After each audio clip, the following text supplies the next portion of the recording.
안녕하세요, 여러분. 여러분, 제 이름은 김영수입니다. 아마 이 이름은 여러분에게 특별한 인상을 주지 않을 것입니다. 저는 유명인도 아니고 위대한 업적을 남긴 사람도 아닙니다. 그저 77세의 평범한 노인일 뿐입니다. 예전에는 가족이 있었고 집이 있었으며 제 전부라고 생각했던 아들이 있었습니다. 저는 믿었습니다. 나이 들어도 자식이 곁에 있어 아버지, 밥 드셨어요? 같은 간단한 말을 주고받으며 함께 밥상을 마주할 수 있다면 그걸로 마음이 따뜻해질 거라고요. 하지만 가족의 유대란 그 안에 존중이 없다면 쉽게 이용의 도구로 변해버립니다. 어느 날 잠에서 깨어난 저는 문득 깨달았습니다. 제 숨소리가 더 이상 제 것이 아니라는 것을. 녹음되고 편집되고 누군가에게 보내지고 거짓 증거로 생활보조금 신청에 사용되고 있었습니다. 그것도 낯선 사람이 아니라 제가 사랑으로 키운 외아들에 의해 말입니다. 이 이야기를 하는 것은 누군가를 비난하거나 누군가에게 삶의 방식을 설교하려는 것이 아닙니다. 다만 여러분께 부탁드리고 싶습니다. 차 한 잔을 마시며 한 아버지가 인간답게 사는 권리를 되찾기까지의 여정을 들어주시겠습니까? 제 이야기는 하나의 숨소리에서 시작해 참는 것을 멈춘 조용한 침묵으로 끝납니다. 부디 끝까지 들어주세요. 저는 원래 경기도 안산에서 전통 목공을 업으로 삼아온 장인이었습니다. 눈에 띄는 일도 큰 공적도 없었습니다. 그저 성실히 살며 가족에게 헌신하면 그걸로 충분하다고 믿었습니다. 3년 전 아내 현정이 폐렴으로 세상을 떠난 뒤 이 집에는 저 혼자만 남았습니다. 처음에는 혼자여도 괜찮다고 생각했습니다. 몸도 아직 움직일 수 있고 장도 보고 요리도 할 수 있으며 매일 아침 차를 끓이는 것이 일과였습니다. 그러던 어느 날 아들 민수가 말했습니다. 아버지가 혼자 사는 게 걱정돼요. 그러니까 우리 부부가 같이 살까? 돌보기 편할 거예요. 그 말에 저는 저도 모르게 눈물을 흘렸습니다. 민수는 어렸을 때부터 말수가 적고 감정을 잘 드러내지 않는 아이였습니다. 그래서 그 한마디는 저에게 큰 선물처럼 느껴졌습니다. 그날 아침의 풍경은 지금도 기억합니다.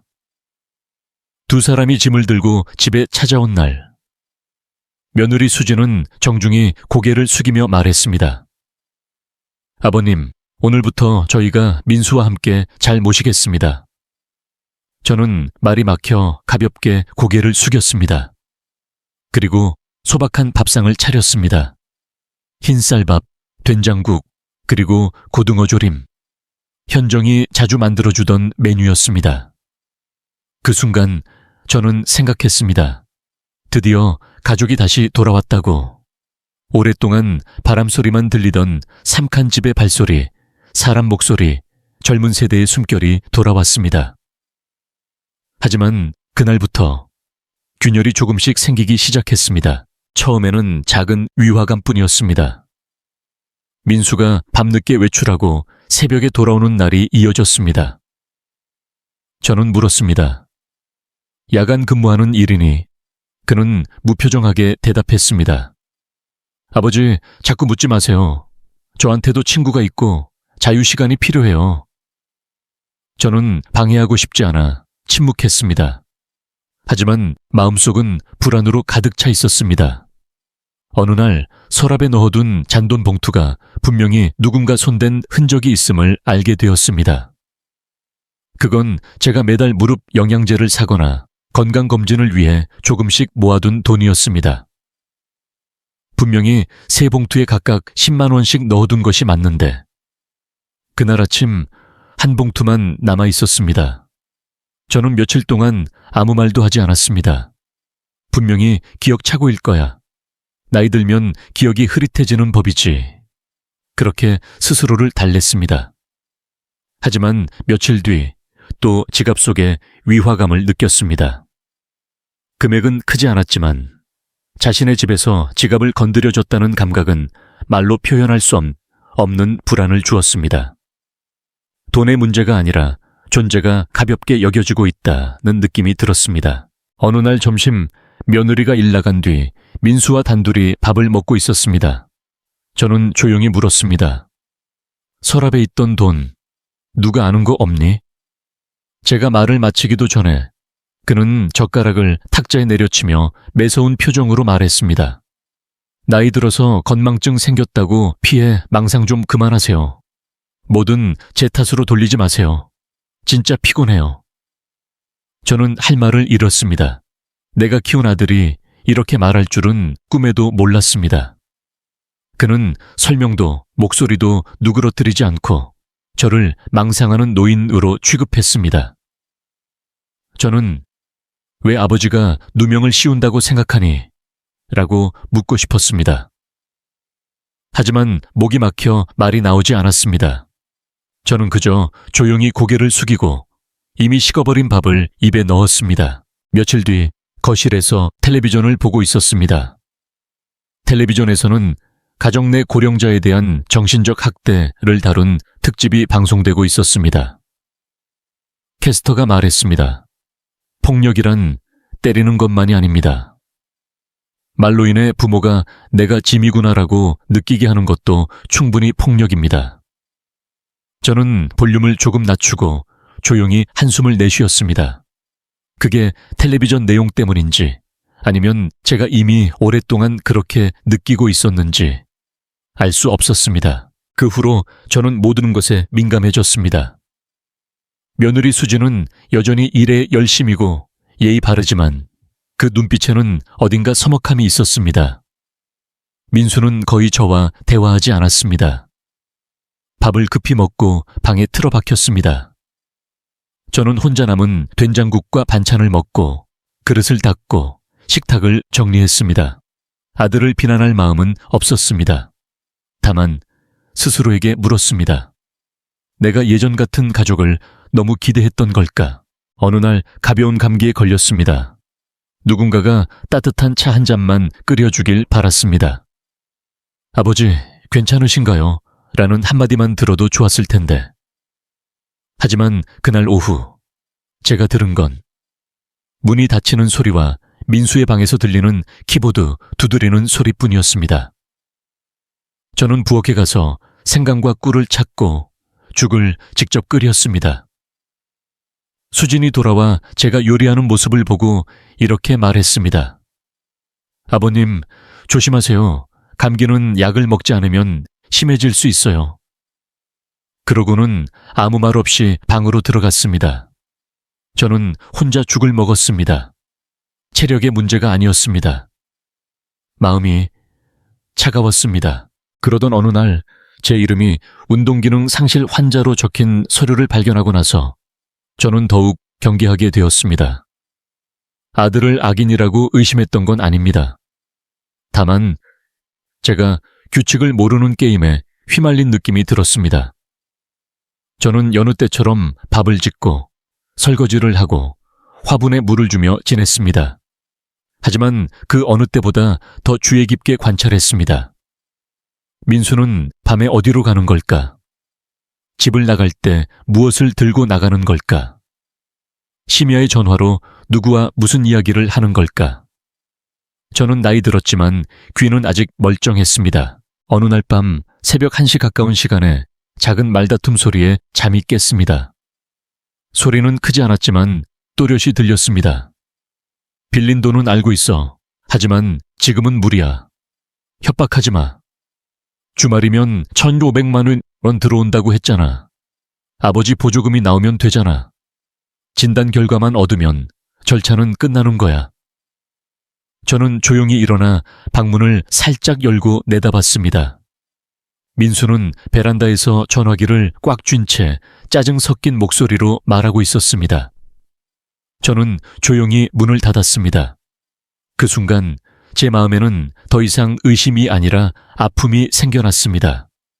금액의 문제가 아니었습니다. 제 이름, 건강, 심지어 숨소리까지. 돈으로 바꿀 수 있는 재산으로 변하려 한다는 것이 견딜 수 없이 슬펐습니다. 며칠 뒤 저녁 식사 시간, 수진, 제 며느리가 갑자기 목소리를 높였습니다. 그들은 제가 이미 잠들었다고 생각한 것 같습니다. 저는 방에 조용히 앉아 있었지만 문은 살짝 열려 있었습니다. 수진이 분노를 드러내며 말했습니다. 이제 한계야. 돈도 못 벌면서 빚만 늘어. 아버님까지 보조금 사기에 끌어들일 셈이야. 민수는 낮은 목소리로 대답했습니다. 시끄러워. 이 방법밖에 없어. 조금만 시간 주면 돈이 들어와. 도박도 끊겠다고 약속할게. 약속? 그게 몇 번째야. 믿었어. 하지만 이번에 또 그러면 나 이혼할 거야. 잠시 침묵이 이어졌습니다. 그 후 민수의 혼잣말이 들렸습니다. 무섭지 않다고 생각하는 거야. 모든 걸 잃을 판인데 돈이 필요해. 아버지 호흡기 장애만 증명하면 돼. 녹음도 있잖아. 제 심장이 쿵쾅거리는 소리를 느꼈습니다. 그리고 생애 처음으로 제가 안고 학교에 데려가고 이를 닦는 법을 가르쳤던 그 아들이 이제 아버지의 숨소리를 돈과 바꾸는 재료로 이야기하고 있다는 그 현실을 믿을 수 없었습니다. 다음날 아침, 저는 어깨가 아프다고 둘러대며 옛 진료 기록을 출력하고 싶다며 민수에게 컴퓨터를 빌려달라고 했습니다. 그는 의심 없이 말했습니다. 제 방에 있으니까 그냥 쓰세요. 저는 한 번도 허락 없이 들어간 적 없는 그의 방에 들어갔습니다. 정리된 공간이지만 어딘가 차가운 느낌이었습니다. 가족 사진은 한 장도 걸려있지 않았고 책상 위에는 노트북, 재떨이, 그리고 숫자가 빼곡히 적힌 메모지가 있었습니다. 저는 컴퓨터를 켜고 비밀번호를 입력했습니다. 전에 그가 아내 생일을 비밀번호로 썼던 게 기억나 시도해봤습니다. 예상이 맞았습니다. 로그인 후 최신 폴더를 열었습니다. 거기에는 고령자 복지보조, 서류 확인이라는 제목의 이메일이 있었습니다. 저는 그 이메일을 열었습니다. 그 안에는 제 모든 정보가 적힌 보조 신청 서류가 있었습니다. 대상자, 김영수 상태, 만성호흡 부전, 수면시 호흡 곤란, 자력 이동 불가 첨부 파일에 음성 데이터가 있었습니다. 저는 재생했습니다. 제 잠자는 숨소리, 숨이 곤란한 듯한 대로흡, 아마 감기에 걸린 밤에 녹음된 것이었습니다. 민수가 녹음한 것이었습니다. 저는 멍하니 서서 떨리는 손으로 마우스를 떨어뜨릴 뻔했습니다. 그대로 방을 나와 화장실로 가서 한참 동안 앉아서 움직일 수 없었습니다. 아픔 때문이 아니었습니다. 다만 이 감정에 어떤 이름을 붙여야 할지 알 수 없었습니다. 그날 밤 저는 천장을 바라보며 오랫동안 누워 있었습니다. 아들 손을 잡고 학교에 데려갔던 날들, 아내가 세상을 떠난 밤 함께 울었던 그의 모습, 그것들을 떠올렸습니다. 그리고 생각했습니다. 만약 현정이 살아있다면 어떻게 했을까? 아마 그녀라면 용서했을지도 모릅니다. 하지만 저는 용서하지 않았습니다.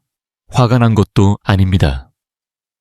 다만 제가 침묵한다면 부모는 돈의 도구가 아니다 라고 누가 목소리를 낼 것인가. 다음 날 집에 아무도 없는 사이 저는 그 이메일을 모두 출력하고 음성 파일을 USB에 저장하고 고발장을 썼습니다.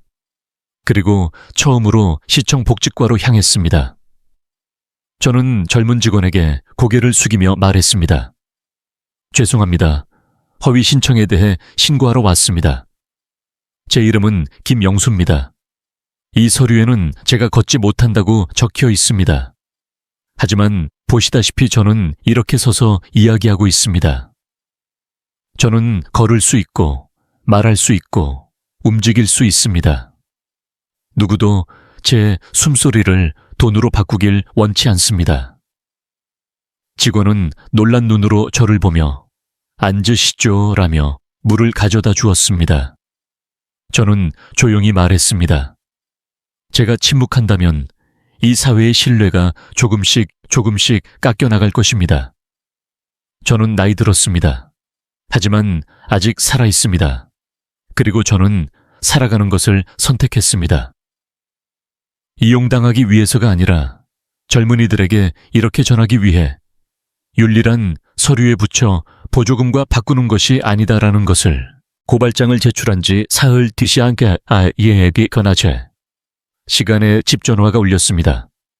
저는 부엌 바닥을 닦다가 놀라서 수화기를 들었습니다. 이 번호로 전화가 오는 일은 드물었습니다. 가족은 모두 휴대폰만 쓰니까요. 여보세요. 차분한 남성의 목소리가 들렸습니다. 김영수님 되십니까? 저는 보건복지부 조사원으로 고령자 복지 보조 신청 확인을 담당하고 있습니다. 잠시 시간 내주시겠습니까? 저는 침착한 목소리로 대답했습니다. 네, 제가 김영수입니다. 지난주에 허위 신청을 신고했습니다. 전화 너머 상대는 몇 초간 침묵하더니 말했습니다. 1차 조사 결과가 나왔습니다. 유감스럽게도 귀하의 아드님이 제출한 신청 서류는 허위로 판결되었습니다. 음성 데이터는 실제 병증을 나타내지 않았으며 김영수님께서 운동 기능을 상실했다는 사실도 확인되지 않았습니다. 저는 작게 고개를 끄덕였습니다. 상대에게는 보이지 않지만 그렇게 할 수밖에 없었습니다. 이 결론이 늦든 일찍이든 나올 것을 알고 있었습니다. 감사합니다. 아들이 무거운 처벌을 받는 것은 원치 않습니다. 다만 그가 도덕을 잃는 핑계로 저를 이용하길 원치 않았을 뿐입니다. 조사원은 낮은 목소리로 말했습니다. 김영수님은 매우 훌륭한 분이십니다. 저는 대답하지 않았습니다. 그저 조용히 숨을 내쉬었습니다. 이번엔 피곤해서가 아니라 마음이 조금 가벼워졌기 때문이었습니다. 혈연이라 해도 유대가 숨을 막을 정도로 조인다면 끊어낼 수밖에 없다는 것을 받아들이기 시작했습니다. 그날 저녁 민수는 평소보다 일찍 귀가했습니다. 말없이 가방을 내려놓고 의자에 앉았습니다. 저는 맞은편에 앉아 뜨거운 차를 손에 들고 있었습니다. 한동안 말이 없이 시계에 틱탁 소리만 울렸습니다. 이윽고 그가 입을 열었습니다. 아버지가 낸 거지, 그 서류. 저는 무슨 서류냐고 묻지 않고 그의 눈을 보며 천천히 또렷이 고개를 끄덕였습니다. 민수는 벌떡 일어나 소리쳤습니다. 왜요? 돈만 좀 있으면 이 가족을 지킬 수 있었어요. 누구도 속일 생각 없었어. 잠시 빌리는 것뿐이야. 나중에 다 갚을 거라고. 저는 움직이지 않았습니다. 전쟁도 가난도 아내의 죽음도 이겨낸 저는 더 이상 아들의 고함에 겁먹지 않았습니다. 차분한 목소리로 하지만 그가 입을 다물 수밖에 없도록 조용히 말했습니다. 가정을 지키는 건 사랑으로 하는 거다. 집을 지키는 건 사람으로서의 품격으로 하는 거야. 아버지의 숨소리를 돈으로 바꾸는 건 그 어느 것도 아니다. 민수야, 너는 더 이상 아버지 자전거 뒤에 타는 아이가 아니다. 아버지가 용서하지 않는 건 증오 때문이 아니다. 용서한다면 가족은 돈을 빌리는 편리한 핑계로 쓸 수 있다고 가르치게 되기 때문이다. 그날 밤 민수가 방에 틀어박힌 뒤 수진이 제 곁으로 와 작은 목소리로 말했습니다. 아버님, 죄송해요. 이렇게 심각한 줄 몰랐어요. 저는 희미하게 미소 지으며 말했습니다. 내 잘못이 아니다. 사람은 누구나 자신의 길을 선택한다. 다만 나쁜 습관에 마음을 익히지 말아줬으면 그걸로 충분하다. 수진은 한참 침묵하더니 참회하듯 속삭였습니다. 남편이 아버님 숨소리를 녹음한 걸 알고 있었어요. 하지만 저는 침묵했어요. 아이에게 아버지가 없어질까봐 무서웠어요. 가정이 무너질까봐 무서웠어요. 저는 그녀 손에 제 손을 포개며 말했습니다. 수진아, 가정이 무너지는 건 돈이 없어서가 아니다. 서로를 존중하지 않게 되기 때문이다. 이틀 뒤 복지과에서 두꺼운 봉투가 도착했습니다. 빨간 공문서 도장이 찍힌 봉투였습니다. 민수가 봉투를 뜯더니 얼굴이 점점 창백해졌습니다. 행정지원 신청 전면 중지. 보조금 사기 혐의로 조사 시작. 고령자 복지 프로그램 연구 제외. 그는 저를 노려보며 눈물을 글썽이고 방으로 뛰어들어가 문을 세게 닫았습니다. 곧 물건을 내리치는 소리가 들려왔습니다. 수진도 제지하지 않았고 저도 자리에서 일어나지 않았습니다. 무관심해서가 아닙니다. 스스로 고통을 알지 않으면 배우지 못하는 일이 있기 때문입니다. 그날 밤 집이 고요해진 뒤 저는 방에서 서랍을 열었습니다. 몇 주 전부터 준비한 서류 뭉치를 꺼냈습니다. 가족 몰래 변호사를 만났던 것입니다. 내용은 새로운 유언장, 상속인에서 민수를 완전히 제외. 전 재산과 부동산 권리를 고령자 가정 내 학대 방지 단체에 기부하는 양도 계약서. 수진에게 보내는 편지. 저는 각각을 봉투에 넣어 봉인했습니다. 다음 날 우편으로 보낼 생각이었습니다. 증오 때문이 아닙니다.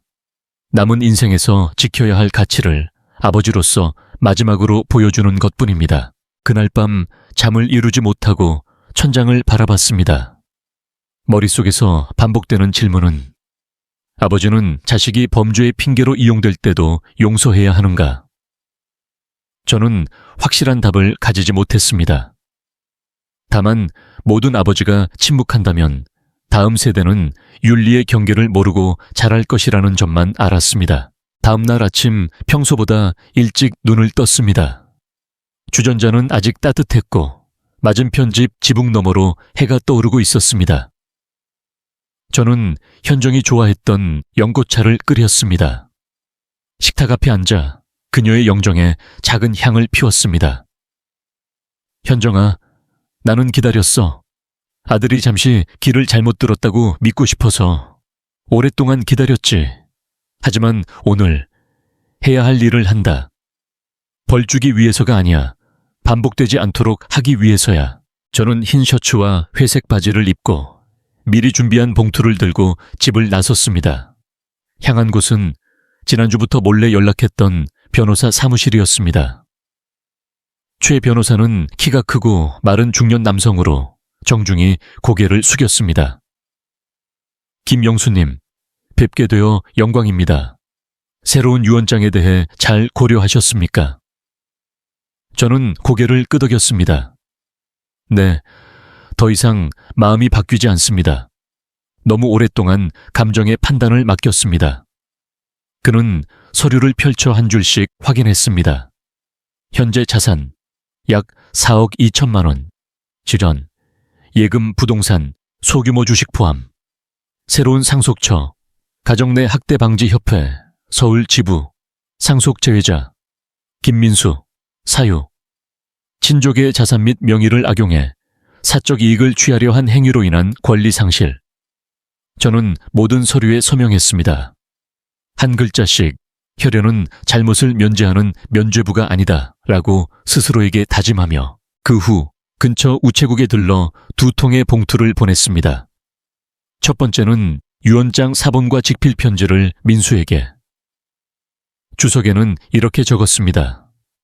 무엇을 잃었는지를 알기 위해서가 아니라 왜 네가 그것을 놓쳤는지 알아주길 바란다.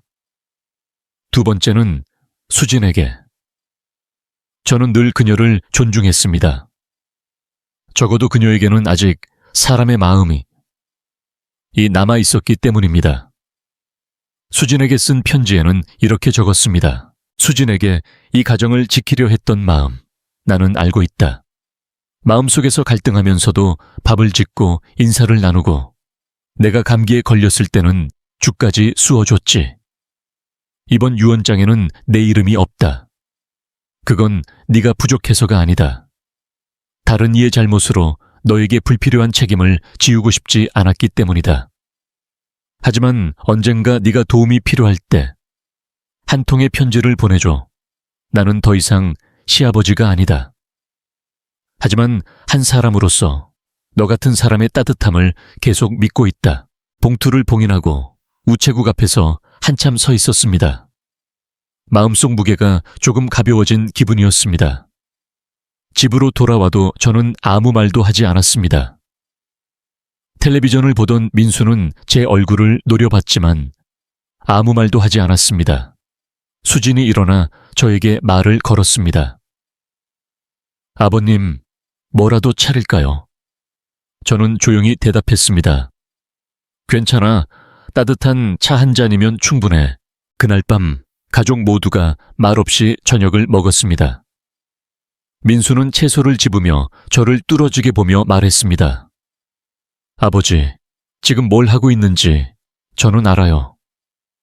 저는 그의 눈을 보지 않고 그저 두부를 집어 간장에 찍어 천천히 씹었습니다. 그는 밥그릇을 탁자에 내려치며 큰 소리로 말했습니다. 아버지는 그게 옳다고 생각하는 거예요? 나 같은 놈은 더 이상 아들이 아니라는 건가요? 저는 조용히 그를 바라봤습니다. 분노도 슬픔도 없었습니다. 그저 잘못된 강변에서 손을 뗀 아버지의 눈빛이었습니다. 저는 천천히 말했습니다.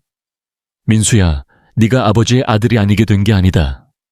하지만 아버지가 믿을 수 없는 존재가 되도록 네가 스스로 선택한 거야. 그는 아무 말 없이 자리에서 일어나 방에 틀어박혔습니다.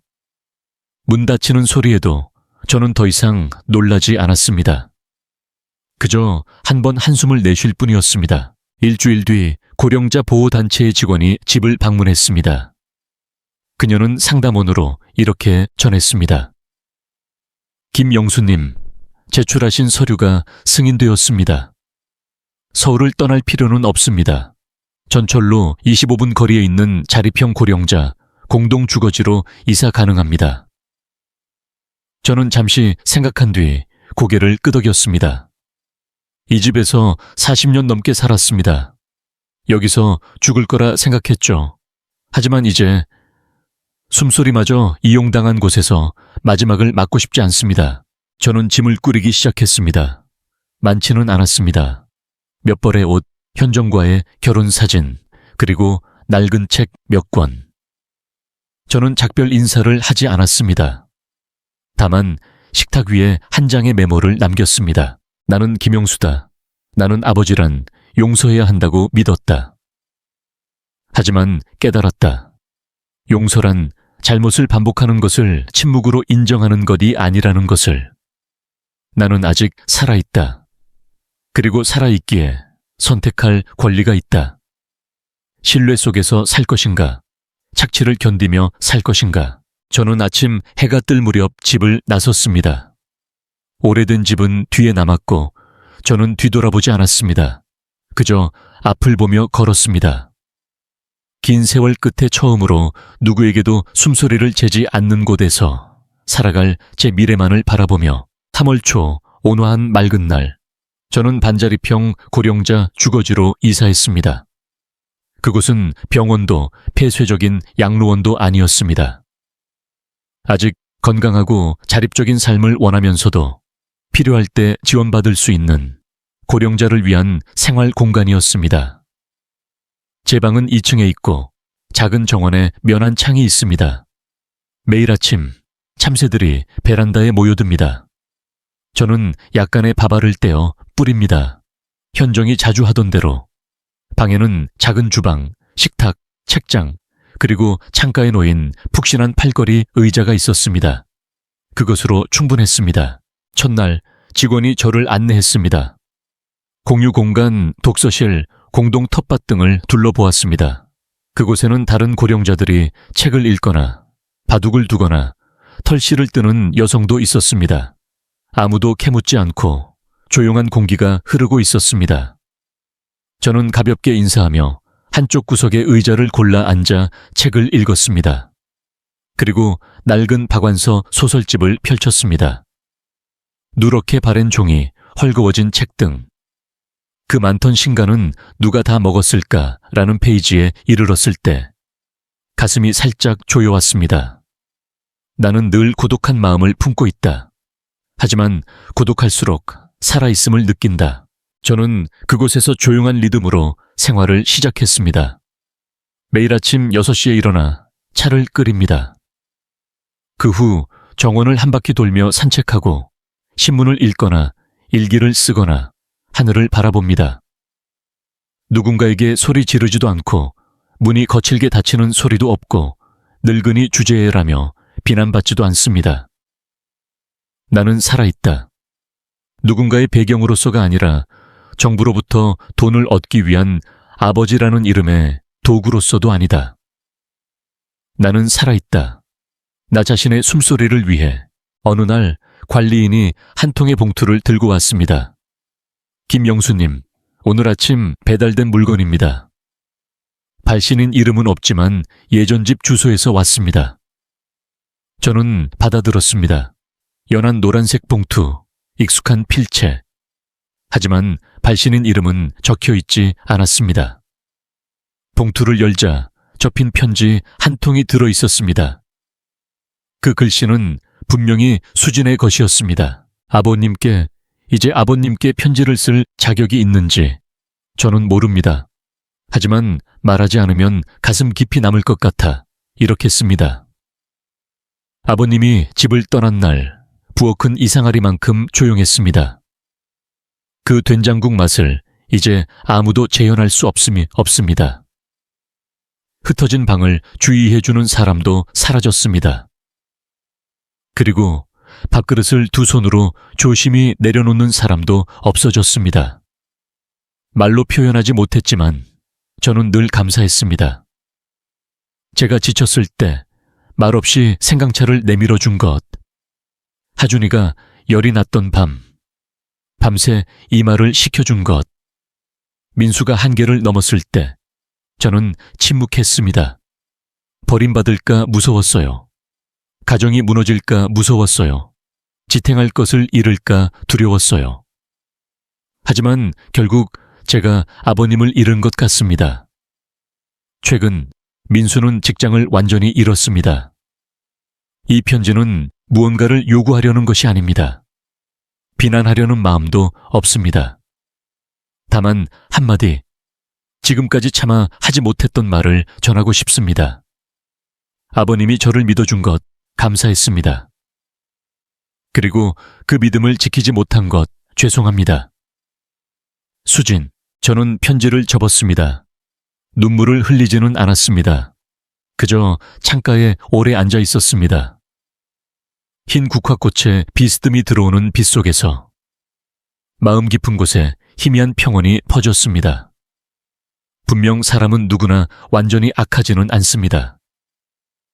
다만 두려움에 짓눌려 잠시 선한 마음을 가두어 버릴 뿐입니다. 하지만 그 사람이 고개를 숙일 용기를 가진다면 희망은 아직 있는 것입니다. 다음 날 주거진의 작은 도서관에 가서 종이와 펜을 빌렸습니다. 그리고 짧은 편지를 썼습니다. 수진에게 편지를 보내줘서 고맙다. 나는 너를 비난하지 않는다. 다만 아쉬웠을 뿐이다. 언젠가 어디선가 그저 타인으로서 차 한 잔 마시며 이야기할 날이 온다면 나는 여기 있다. 시아버지가 아니라 아직 젊은 사람의 따뜻함을 믿는 한 노인으로서. 저는 서명하지 않았고 수신자도 적지 않았습니다. 봉투에 넣어 이렇게 썼습니다. 사과한 사람에게 답장을 쓰는 것은 그 사람이 용서받을 가치가 있어서가 아니라 고개를 숙일 용기를 가졌기 때문이다. 수진이 이 편지를 받을지 저는 모릅니다. 기대하지도 않습니다. 다만 마음이 조용히 평온을 떠올리기 시작했다는 것을 느꼈습니다. 그날 오후 작은 정원에서 새로운 이웃인 박영철 씨와 나란히 앉아 있었습니다. 그는 80세의 전직 전기 기술자입니다. 그가 물었습니다. 김영수님, 예전에 자녀가 있었나요? 저는 잠시 멈춘 뒤 대답했습니다. 네, 있었습니다. 하지만 이제는 가족이라고 부를 수 없습니다.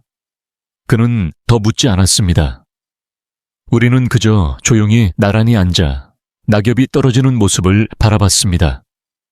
아마 나이 든 사람들끼리는 많이 말하지 않아도 눈빛 속에서 모든 것을 느낄 수 있는지도 모릅니다. 이 고령자 주거지로 이사 온 뒤 저는 깨닫기 시작했습니다. 고요함에는 외로움과는 다른 평안이 있다는 것을. 제 일상은 다음과 같은 리듬으로 정리되었습니다. 아침에는 차를 끓이고 정원을 한 바퀴 돌며 산책합니다. 오후에는 책을 읽거나 받은 작은 분재를 손질합니다. 밤에는 일기에 몇 줄을 씁니다. 과거를 기록하기 위해서가 아니라 오늘도 사람으로서 성실히 살았는가를 스스로에게 묻기 위해 4월 중순 어느 날 운영 직원에게 불려 사무실로 갔습니다. 무슨 절차상의 문제인가 했지만 예상 밖의 내용이었습니다. 김영수님, 관리인 여성이 말했습니다. 한 사회지 기자가 가정 내 학대를 겪은 고령자와 인터뷰하고 싶다고 요청했습니다. 저희는 김영수님의 이야기가 많은 이들에게 전해져야 한다고 생각했습니다. 물론 거절하셔도 괜찮습니다. 저는 몇 초간 침묵하다가 미소 지으며 대답했습니다. 괜찮아요. 이제 숨길 것도 없습니다. 제 이야기의 일부라도 누군가가 자신을 돌아보는 계기가 된다면 말할 가치가 있습니다. 사흘 뒤 기자가 찾아왔습니다. 30대 초반쯤의 젊은 여성으로 밝은 표정과 존중이 담긴 말투를 가진 사람이었습니다. 이소영이라고 합니다. 그녀는 깊이 고개를 숙였습니다. 저는 평가나 비판을 위해 온 것이 아니라 듣기 위해 왔습니다. 저는 그녀를 벚꽃 잎이 흩날리는 테라스의 작은 테이블로 안내했습니다. 그녀는 녹음기를 꺼냈지만 그 전에 정중히 허락을 구했습니다. 저는 고개를 끄덕였습니다. 녹음해도 괜찮아요. 이번 제 숨소리는 더 이상 누군가에게 잘려 붙여지지 않을 테니까요. 인터뷰는 2시간 가까이 이어졌습니다. 그녀가 질문하고 저는 이야기했습니다. 꾸밈없이, 숨김없이. 아내를 잃은 것, 아버지 곁에서 돌보고 싶다는 말. 사라진 봉투. 침에 걸렸으면 가만히 있어 라며 호통치던 목소리. 녹음된 숨소리. 그리고 복수가 아니라 존엄을 지키기 위해 유언장을 바꾼 결심까지. 이소영은 진지하게 들어주었습니다. 녹음 버튼을 누를 때마다 작게 고개를 끄덕이며 마루대 이야기 자체에 경의를 표하는 듯 했습니다. 마지막에 그녀가 조용히 물었습니다. 지금도 아드님을 사랑하시나요? 저는 시선을 돌려 석양이 돌길에 비치는 작은 길을 바라봤습니다. 잠시 후 이렇게 대답했습니다. 네, 사랑하죠. 사랑한다는 건 모든 것을 용서하는 게 아닙니다. 증오로 끝내지 않는 겁니다. 저는 그를 미워하지 않습니다. 다만 그 사랑이 도덕을 짓밟는 핑계가 된다면 저는 물러서기를 선택했습니다. 인터뷰는 다음 주 작은 기사로 실렸습니다. 큰 제목도 자극적인 표현도 없었습니다. 그저 조용히 이렇게 제목이 붙었습니다. 마지막 숨소리는 침묵을 위한 것이 아니다. 김영수 77세의 이야기. 이 기사는 조용히 퍼져나갔습니다. 몇몇 사회단체로부터 편지가 주거지에 도착하기 시작했습니다. 누군가는 이렇게 썼습니다. 저도 어머니의 이름을 이용해 나쁜 짓을 했습니다. 하지만 기사를 읽고 처음으로 할머니께 전화해 사과했습니다. 또 다른 이는 이렇게 썼습니다. 만약 아버지가 살아계셨다면 저는 김영수님 같은 용기를 가질 수 있었을까? 멈춤을 선택할 수 있었을까? 생각했습니다. 저는 모든 편지에 답장하지 않았습니다. 다만 작은 상자에 그 편지들을 소중히 넣어 침대 옆에 두었습니다. 다시 읽을 때마다 저는 내가 강했다고 생각하지 않았습니다. 이 나이에도 목소리를 낼 수 있다면 젊은 사람들도 자신의 길을 바로잡을 수 있다고 느꼈습니다. 어느 날 저녁 공유 공간에서 이소영이 촬영한 짧은 인터뷰 영상이 상영되었습니다. 몇 분짜리 영상이지만 정성껏 편집되었습니다. 마지막 장면, 화면 아래에 이런 자막이 나왔습니다. 가장 어려운 것은 용서가 아니다. 긴 침묵 속에서 잃어버린 자존감을 다시 끌어안는 것이다. 그날 밤 저는 방에서 조용히 시간을 보냈습니다. 창으로 들어오는 바람이 부드럽게 불었고 아침의 손질한 분재가 미세히 흔들렸습니다. 저는 일기가 아닌 다른 노트를 꺼냈습니다. 그건 지금까지 말로 꺼내지 못했던 말을 조용히 적기 위한 노트였습니다. 거기에 이렇게 썼습니다. 민수에게 만약 언젠가 숨소리의 진정한 가치를 깨닫는 날이 온다면 돈이 아니라 증명서도 아니라 그것이 생명의 일부임을 알게 된다면 오너라. 아무것도 요구하지 않아도 된다. 그저 이렇게 말해주면 된다. 알았어요. 그때는 아버지가 차를 끓여줄게. 그해 여름은 조금 늦게 찾아왔습니다. 정원에 배롱나무꽃이 피기 시작했고 하늘은 맑고 바람은 어린 잎사귀 향을 실어왔습니다. 저는 여전히 일찍 일어나 차를 끓이고 식물에 물을 주고 신문을 읽습니다. 하루하루는 똑같이 지나가지만 제게는 그 시간이 무엇보다 소중합니다. 더 이상 고함도 의심의 눈초리도 보조금을 위해 잘린 숨소리도 들리지 않습니다. 그저 누구도 건드릴 수 없는 진정한 숨소리만 남았습니다. 어느 아침 분재를 정성껏 손질하고 있는데 관리인이 약간 당황한 표정으로 다가왔습니다. 김영수님, 방해해서 죄송합니다. 전화가 왔습니다. 아드님께서라고 합니다. 저는 동작을 멈췄습니다.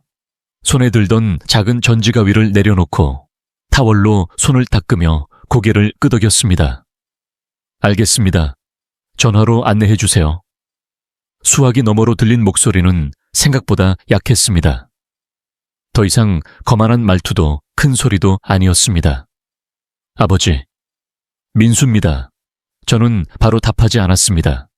이번에는 아버지라 부른 그 목소리에 어떤 의도가 있는지 듣고 싶었습니다. 민수의 목소리는 떨리고 있었습니다.